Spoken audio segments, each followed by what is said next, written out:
This episode is brought to you by Vital Farms.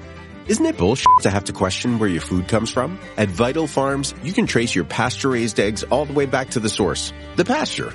On the side of each pasture-raised carton of eggs, you'll find the name of the farm where your eggs were laid. And when you look the farm up on their website, you'll get a peek at all the sunshine, fresh air, and open space the hens enjoy. Learn more and find out where to buy them at vitalfarms.com. Vital Farms, keeping it bullshit free. 'Tis the season to shine with H&M. Discover the holiday collection and find fashionable pieces for your wardrobe or for under the tree. Get inspired and dazzle with this year's glam. From tuxedo styles, bow detailed pieces, impressive prints, and more. From unforgettable looks to unforgettable gifts. With fashion finds to home decor, find it all at H&M. Treat your loved ones and yourself this season. Shop in-store or at hm.com. The holidays start here at Kroger with a variety of options to celebrate traditions old and new. You could do a classic herb-roasted turkey or spice it up and make turkey tacos. Serve up a go-to shrimp cocktail or use Simple Truth wild-caught shrimp for your first Cajun risotto. Make creamy mac and cheese or a spinach artichoke fondue from our selection of Murray's cheese. No matter how you shop, Kroger has all the freshest ingredients to embrace all your holiday traditions. Kroger, fresh for everyone. This episode is brought to you by Klaviyo, the platform that powers smarter digital relationships. With Klaviyo, you can activate all your customer data in real time, connect seamlessly with your customers across all channels, guide your marketing strategy with AI-powered insights, recommendations, and automated assistance, deliver experiences that feel individually designed at scale, and grow your business faster. Power smarter digital relationships with Klaviyo. Learn more at klaviyo.com/Spotify. That's KLAVIYO.com/Spotify.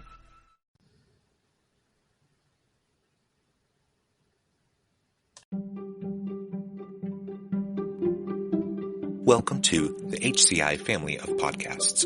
We're your source for personal, professional, and organizational growth and development. We share our own original research, explore industry trends, and interview executives and thought leaders from across the globe. Join us for practitioner-oriented content around all things leadership, HR, talent management, organizational development, and change management. Maximize your personal and organizational potential with the HCI family of podcasts.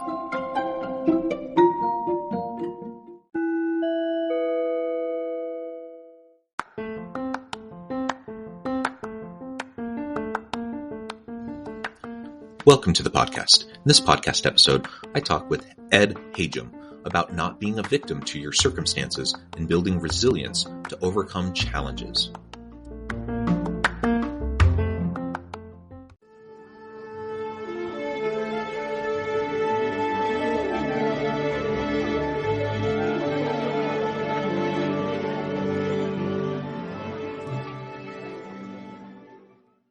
Ed Hajim, welcome to the conversation today, among many, many others. And Ed, anything you would like to highlight from your own background or personal context before we dive on in? Just that I've written my books because I want to communicate to people that anything is possible. I grew up in orphanages and foster homes with essentially no parents, and I can describe my early life as no one came to any of my graduations from grammar school to graduate school. And I believe very strongly that education is the solution to everything. And you hit something that I really believe in, is that basically try never to be a victim. The energy being a victim basically drains the energy required to figure out what's next. And what's next is the answer to most problems. I could go on for quite a bit of time because I spent my first 18 years in 18 to 20 different places. And the concept of resilience is like a muscle, and I got a chance to build that muscle, and it really helped me throughout life. And I believe the disadvantages I got in the early life actually a lot of them became advantages later on. Yeah, so how you respond to that adversity really does shape your future, and it shapes the growth and, the potential future opportunities that may come your way. And so again, we don't want to downplay or diminish the harm that may have been done to any listener, right? Like, people deal with harm, people are abused, they are exploited, taken advantage of. All of those things are very real. That's not the point. The point is recognizing that, yes, we are in a very messy, complex world where bad things happen pretty much everyone deals with those bad things. And so the question really is, how are you going to respond to the hard things that you're faced with? And your comment about just using up your energy around being a victim, again, you may very well absolutely be a victim of sexual abuse or other sorts of exploitation or abuse.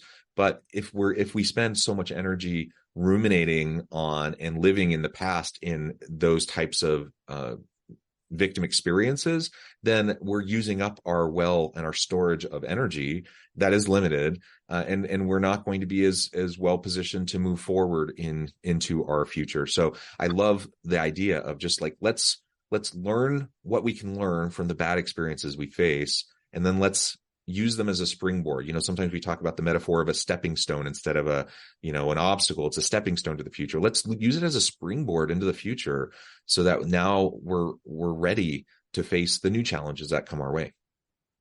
And I even make the statement that early failure and actually early abuse is sometimes an advantage because of the fact you do get a chance to build up. You find out people that grow up in good communities and never have a problem later on in life have great anxiety because they never had a chance, never have been challenged. In fact, some of my very close friends, well, obviously, I've grown up, our kids grew up in a very nice community. They said, what can I do with my children? I said, make them uncomfortable.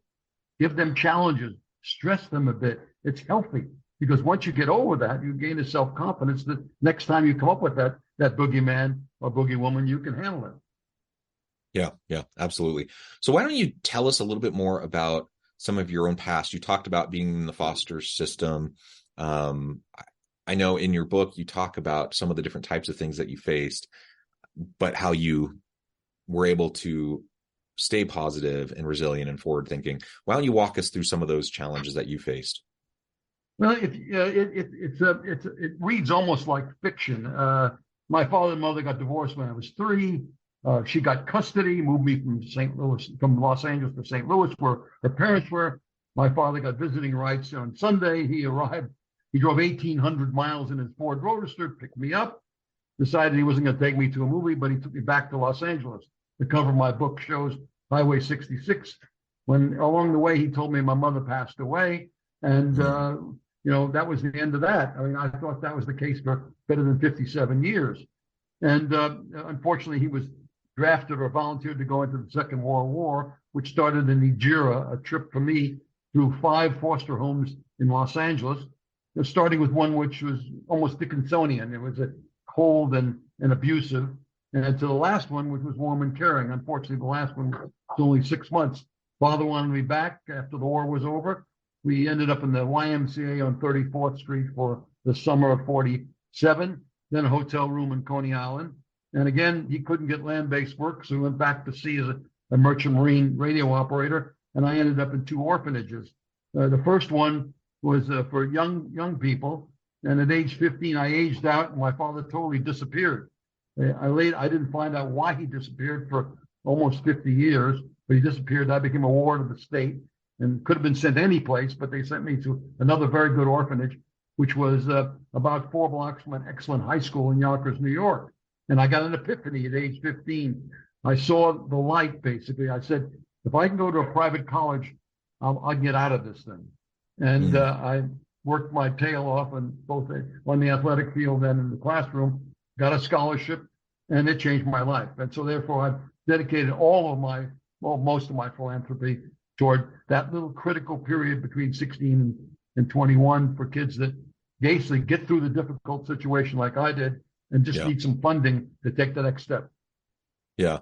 Well, and education as a way out of a hard background, a hard situation, I think that's something that we really do need to highlight. Now, I'm a university professor. I do consulting stuff as well, but first and foremost, I'm a university professor, and I believe strongly in the power of education, the power to transform lives and to enhance someone's socioeconomic status and standard of living and all of those sorts of things. So much can happen through education, even when people are dealt a really bad hand early in life. It is the great equalizer. And George Eastman said that education is the solution to almost everything. I've added it is the solution to everything. And by the way, education should take many different forms. One of the things that Yeah. I've become a big proponent of is what they call vocational education, which Yeah. I've changed the word professional education. Nurses, marine engineers, the public Yeah. safety officers, hospitality workers. I'm involved in the golf club in Nantucket, and we give 2 scholarships a year for the last 15 or 20 years. And about 5 years ago, we started giving vocational scholarships. And last year, we gave 15 of these. We changed them to professional scholarships. And it's wonderful to see a young man who wants to be a chef, who couldn't possibly afford Johnson Wells at $60,000 a year. And we give him that scholarship, and it changed his life. Yeah. Yeah, absolutely. And to your point, To your point, it takes lots of forms. So traditional 4-year university degrees is one way, and it works for some people depending on your career path or goals or ambitions. But certifications, vocational or professional types of upskilling, reskilling, certificates, et cetera. There's lots of different things that can help people. And so certainly no one size fits all. But yeah, for anyone who's looking at, maybe their stage in life and thinking, man, I'm not quite where I want to be, or you recognize, yeah, I've dealt with a lot of hard things, a lot of hard knocks. How do I move forward? Or people in your life that have experienced that, or perhaps you have people in your organization who are dealing with that. There are so many different paths forward through education to help people be prepared for that wonderful future that lays in store for them. And, that's one, again, I don't want to pitch my book too hard, but that's one of the things I really want to take to the universities and to all the schools. I want kids, young people, to seek their passion, and also their talents, their interests, their, what they can do and can't do, but also their context. If you're in Ukraine, it's different than being in Greenwich, Connecticut. But I want my book, I want to press young people early in their life to figure out what they want to do and how they're going to get there. And I think that will change quite a bit. And when someone's passionate about being a police officer or being a nurse, that's just as important as being a physicist. And, you have to judge everything. But that's why I'm pitching everybody that education has to add another leg to itself, which is to give young people a chance to not only gain techniques, gain capabilities, gain the ability to think and to work it, which is now the job the universities do pretty well, but also give these kids the idea that they're unique and that they have to figure out what they personally are really interested in, and to start to plan that physically. I mean, to write it down, to figure out what their passions are, what their talents are, what their principles are, what kind of partners they need, and finally to write that down as plans. Maybe they write it down in pencil as freshmen in colleges so they can erase it as they go along, as I did. But it's very important that you do those things early on, and the universities communicate that you, as an individual, are unique. And that's why I've decided on a life design course, which we started at Rochester, New York, University of Rochester, where I went.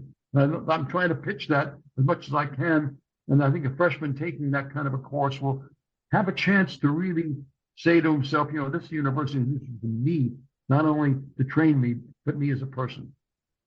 Yeah, very good. Well, and I'm curious, lots of people, again, as I've said, everyone has their stuff. Everyone has their messy background and history, right? But not everyone responds the way you did. So I'm wondering, what do you think helped you to overcome, build resilience, pull through in your challenging circumstances? And what kind of lessons are there, I think, for others who might, be feeling despair, be feeling like just overwhelmed with life? 3 things, and it's writing the book basically, and having people like you ask me that question. I've dug into it. I don't have the whole answer, but first of all, everybody has to have a mentor. One of my ghostwriters wanted me to hate my father. I did not hate my father. I loved him because he always said, "You're a great person. You're going to do well." He was there in writing. He was there, with letters and so forth. So, and I've studied this, that kids that have mentors, somebody they can talk to and who will support them. Then I also felt I didn't have any mentors, but I looked back in my life, I did. The fellow at the last orphanage was very much behind me. I mean, I didn't take his advice very well because I was independent. I didn't trust anybody. But looking back, he was always there for me. He always said, "You're going to make it. You're going to do well." Then, of course, in college, my mechanical drawing professor, who got me through the first year and so forth, stayed 4 years. He was a mentor. So have a mentor. That starts with number 1. Number 2, I was very lucky. Sounds kind of corny, but I was in 5 different Catholic schools, and the nuns taught something that you just was straight ahead. If you did the right thing, you ended up in that wonderful place, and if you did the wrong thing, you ended up in the other place. And they also taught you what I call the most important rule, which was the golden rule. And they taught it with the golden ruler. They basically taught you will, pay attention to other people. You will basically do well. And then kind of in a sort of corny fashion, looking back and trying to answer that question you asked me, the movies in those days, the good guys always did pretty well. The John Waynes, the Jimmy Stewarts and so forth. And every Saturday, that was a ritual for kids like me.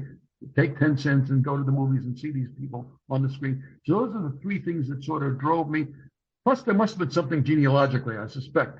Because I look back, I could have gone wrong a couple or three times, but I did okay. But I did, I look back, I was not a great kid. In fact, the report card said that one of my report cards said, Eddie, seems like a bright boy, but he's so mischievous, we can't tell. Very nice. Well, we need people who make good trouble, right? And sometimes the mischievous ones are the ones that do all sorts of cool, great things. Yeah. Well, very good. So, and we've talked about the victim mentality. Now, again, not to suggest that people aren't actually victims. Bad things actually do happen. But when we fall into the trap of ruminating on our victimhood, it really can cause a lot of challenges. And so sometimes that's abuse. Sometimes that's, you didn't get the promotion that you felt like you deserved and you were overlooked for. Sometimes it's societal things. Right now in the US, there's a lot of socio-political kind of turmoil, and we're very divided and it's hard, so maybe you're attributing it to some of those sorts of things. Maybe it was the pandemic. Lots of different things that can influence, our perhaps sense of victimhood. How can we retrain our brains so that we're not automatically just shifting into that victimhood, but rather we can start to move towards a resilience mindset? You hit it right on it, because it's very important. You have to train yourself. When you get into a difficult situation, you do not think about that situation. Think about what's next, because it's so important. And by the way, some cases the victimhood comes because of your fault. I made some very big mistakes in my early company. I could have said that my parent company made some decisions that basically helped cause my failure, but it was my fault. And when it was over, I gave the company back to them. I shouldn't have done that, but I did. And I went on to what's next. And I found a fellow who was a CEO of a major brokerage firm, gave me a job, and I was on my way. Now, on the other hand, when I was at Lehman Brothers, I spent 7 years doing everything right. I changed 2 divisions. I raised $7.5 billion in the second division in 2.5 years, and they still threw me out. The boss and I didn't get along. He was a bad guy. And I could have gone to public because I was the chairman of outside boards and so forth. So I just cashed. I said, I earned a little, I learned a little, and I left, and I found my dream job. But I needed the energy that I might have used in fighting him to go on to the next step. I had to make the next choice. And I had to think about what I really wanted to do with my life. And that took a lot of energy. And instead of going to a fancy big firm like Lehman Brothers, I chose a very small firm because that was really what I wanted to do with my life.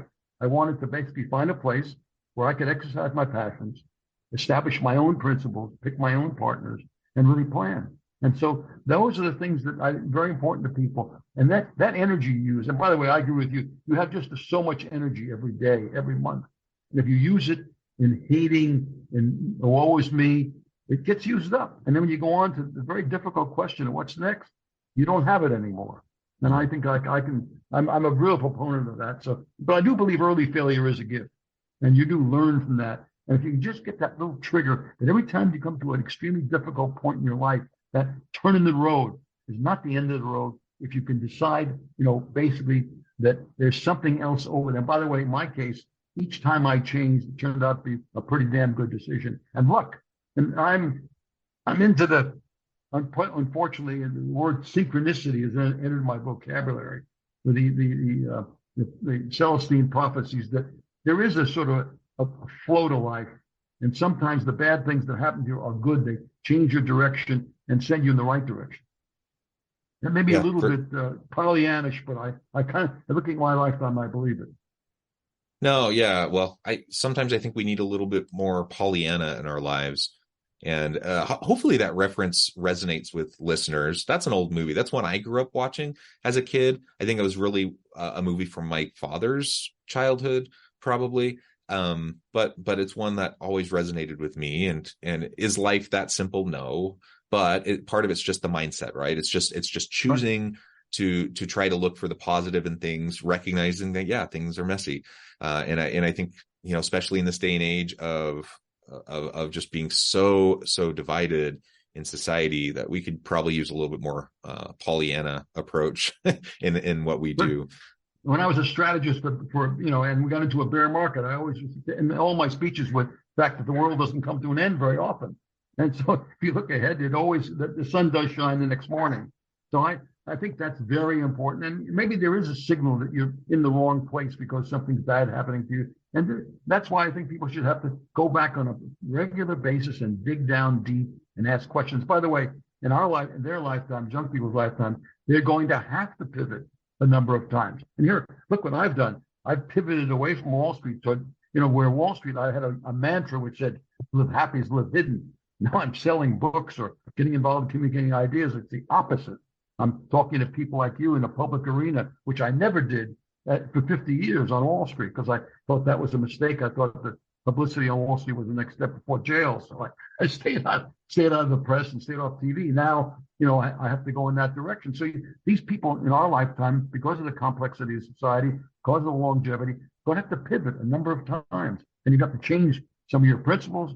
You have to recognize some other passions that you might have or that develop over a lifetime. Yeah, well said.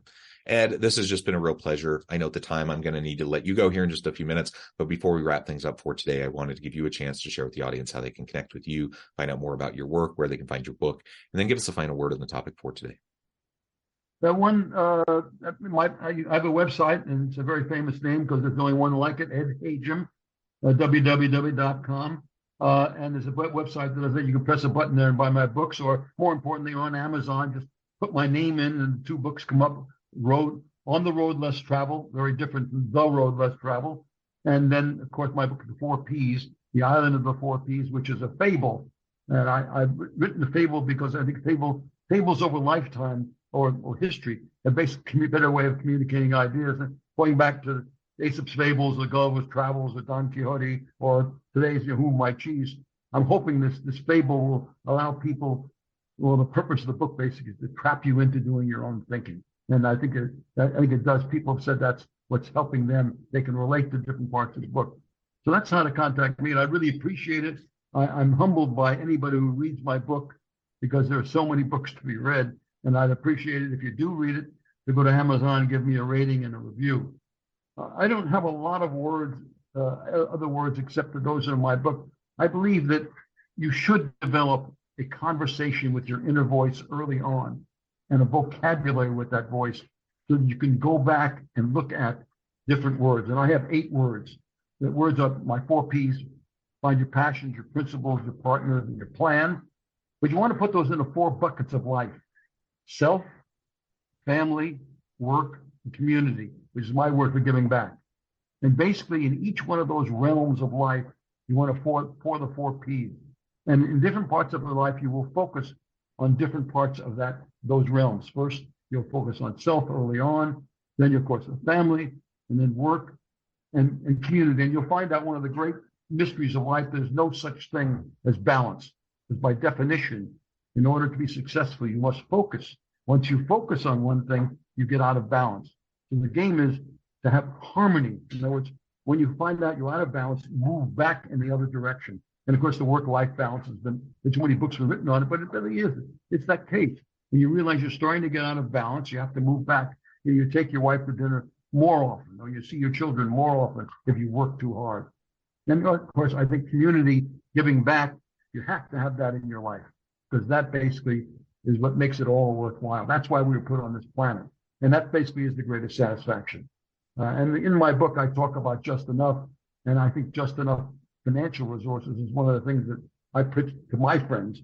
When they get just enough, then to go on and do what I call community, which is giving back. And in my life, I've been being the chairman of the board of trustees of the University of Rochester and giving scholarships to kids. I mean, when a little woman stands up and says, you're getting her PhD in optical engineering, and she's a concert pianist and a concert violinist, and she says, "If it wasn't for you, Mr. Hajim, I wouldn't be here."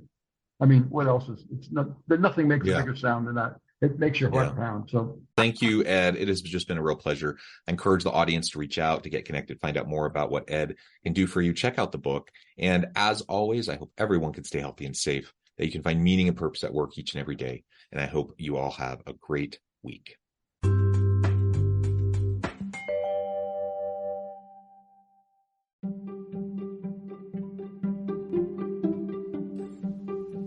Thanks for joining us for this episode of the podcast. We hope you stay healthy and safe, and please join us again soon.